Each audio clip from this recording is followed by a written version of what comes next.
اخيرا وبعد طول انتظار عقوبات ماتش الاهلي وبيراميدز نزلت، يعني الحمد لله اللي هي نزلت السنه دي، ما نزلتش السنه الجايه.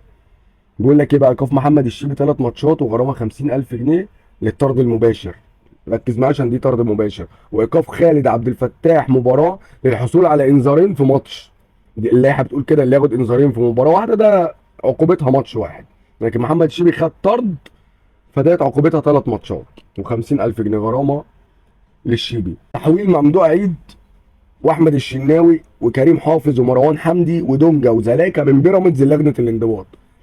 طب ليه التحويل للجنه الانضباط؟ عشان الموضوع يقعد مثلا سنه سنتين ويتنسي ولا ايه يعني؟ مش فاهمين ليه يتحولوا لجنه الانضباط. طب ما انت طلعت عقوبه حسين الشحات في الموقف اللي كان ما بينه وما بين الشيبي تاني يوم الصبح.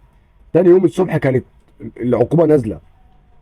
ليه دول يتحولوا للجنه الانضباط؟ لا، وتحويل امام عاشور ومحمد سراج ومحمد الجرحي وسعد شلبي من الاهلي للجنه الانضباط. طب امام عاشور اتحول ليه لجنه الانضباط؟ اصله قال لي حسين الشحات ما تسلمش على الشيبي. فده كده بيحرض، مش عارف بيحرض على ايه يعني، بس هو بيحرض يعني، هو اللي انا عرفته ان هو بيحرض على حاجه. فكده كده اصلا حسين الشحات ما كانش هيسلم على الشيبي عشان الشيبي خرج من الصف بعد تحيه العالم بقى، خرج من الصف بتاع الفرقه بتاعته. هيجي لي بقى حد يقول لي اصل اللي حصل مع مروان حمدي ده واللي مروان حمدي عمله كان بعد المباراه، فاكيد تقرير الحكم ما بيقولش ان هو عمل حاجه فما فيش عقوبه.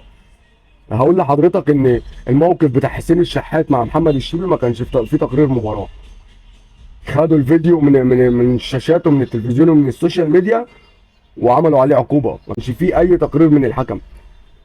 اللي عمله دونجا واللي عمله كريم حافظ واللي عمله مروان حمدي لازم تعاقبوا عليه عشان جمهور الاهلي ما بينساش.